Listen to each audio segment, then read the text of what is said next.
हिमानी जी, स्वागत है आपका डीपीआरएस फाउंडेशन में।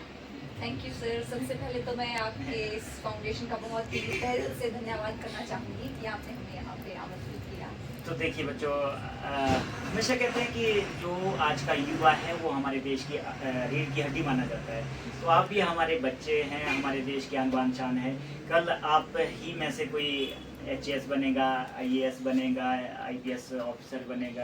इसी करके हमने जो एक प्रयास किया है डीपीआरएस फाउंडेशन की तरफ से कि आप बच्चों को यहाँ पर एक अगर इस तरह का प्लेटफॉर्म मिलेगा तो निश्चित तौर पर जो आपके अंदर की हेजिटेशन है वो जरूर दूर होगी।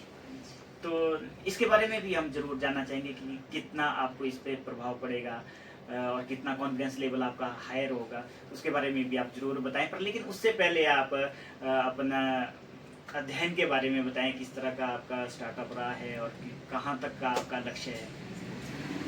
सर मेरा जो बेस है वो ऑब्वियस इसकी तरह ये मेरी क्लासमेट है। हम जी। बचपन से दोस्त हैं, जी। तो हम दोनों ही जीएनवी में ही पढ़े हैं।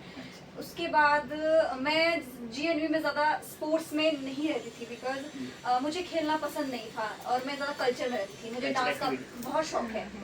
और जब मैं 9th में पीएम श्री स्कूल आई, उसके बाद 2 साल आई थिंक लॉकडाउन लगा रहा, तो 10th में मैं फर्स्ट टाइम स्पोर्ट्स में गई थी। और उसके बाद से मुझे बहुत ज़्यादा क्रेज हुआ कि मुझे स्पोर्ट्स में जाना है। उसके बाद मैंने 10th +1 एंड +2 में स्टेट लगाया है हॉकी में। हाँ जी। और अब मुझे लगता है कि मुझे हॉकी में अपना आगे लक्ष्य इसमें बनाना है, अपना करियर बनाना है। तो मैं चाहती हूँ कि मैं अपने देश को रिप्रेजेंट करूँ।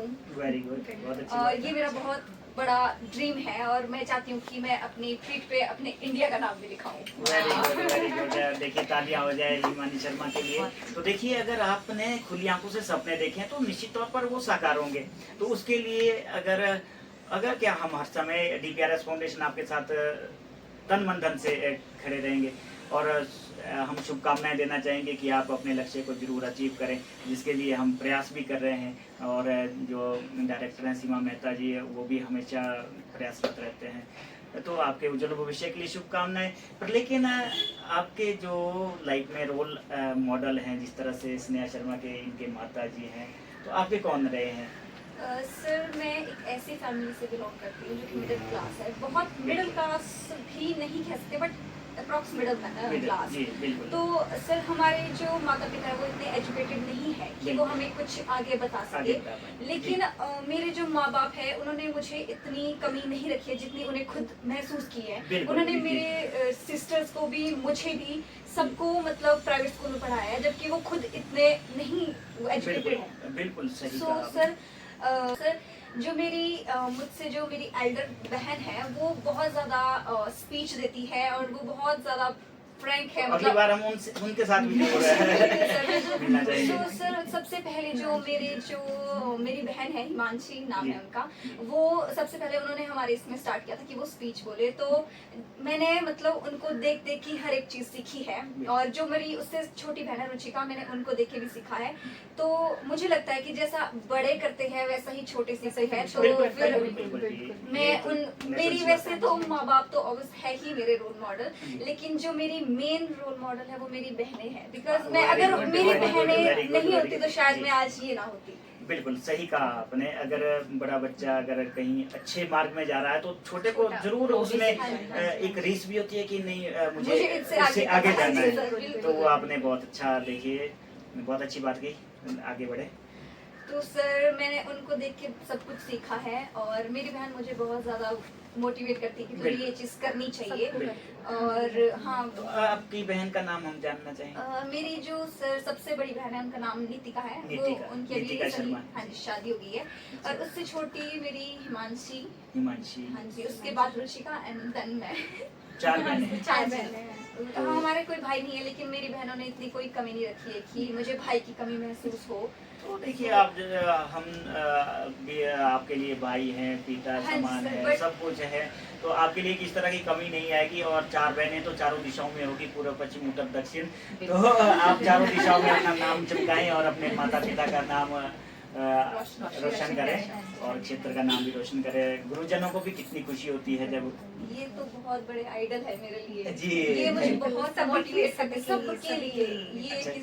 ये पढ़ाने में भी बहुत माहिर है। इनका जो भी पढ़ाया जाए वो कभी भूल ही नहीं सकते आई थिंक, बिकॉज मुझे अभी तक याद है जो ये पढ़ाते हैं। बट ये बाकी इसमें भी बहुत ज्यादा ऐसे है, बच्चों को बहुत मोटिवेट करते हैं हर क्षेत्र में। पढ़ाने का स्टाइल कैसा है इनका? इनका पढ़ाने का स्टाइल वैसे तो बहुत ही अच्छा है लेकिन कभी कभी ये जब हम नहीं पढ़ते तो हमें लगा भी देते हैं। नहीं, बहुत अच्छी बात तो है। सभी टीचर्स को होना चाहिए वैसे ऐसे। बिल्कुल बिल्कुल, देखिए कहीं प्यार भी देना चाहिए, हाँ कहीं मतलब कि गुस्सा आना भी स्वाभाविक है। एक्चुअली क्लास के अंदर जब मैं एंटर कर जाती हूँ ना, तो बच्चों को पता है कि शोर नहीं करना। शोर बाहर आके मैं इनकी दोस्त हूँ, दोस्त है, बिल्कुल दोस्त मैं बड़ी यही बहन, है। मतलब बिल्कुल ऐसे हमेशा कि हमेशा कभी भी बोलती बाहर हूँ। आके 100 बार आ जाओ मेरे पास, जी। बिल्कुल एज अ फ्रेंड की तरह सबको ट्रीट करती हूँ, सबकी समस्याएं सुनती हूँ। कभी कहीं पर कुछ बच्चों को प्रॉब्लम होती है तो दूर करने की हमेशा, कभी किसी टीचर से बात करनी पड़े, सर से, सर प्रिंसिपल सर के पास भी जाना पड़े, तो मुझे कोई कभी शिकायत नहीं रहती, ना ही कभी ऐसा रहता है कि वो क्या सोचेंगे, तो मैं हमेशा फोन भी कर देती हूँ, सबके पास भी चली जाती हूँ। मेन मकसद रहता है कि बच्चों की समस्याएं दूर हो प्रिंसिपल जाएं। सर भी काफी अच्छे हैं, जी, लेकिन जी, ये जी, बहुत जी। अच्छी बात है मैम, जिस तरह से बच्चों के साथ एज ए फ्रेंडली रहना। जैसे हमारे बच्चे भी हैं, मैं भी अपने बच्चों के साथ एज ए फ्रेंडली रहता हूँ, ताकि इनके पास किसी तरह की हेजिटेशन नहीं है।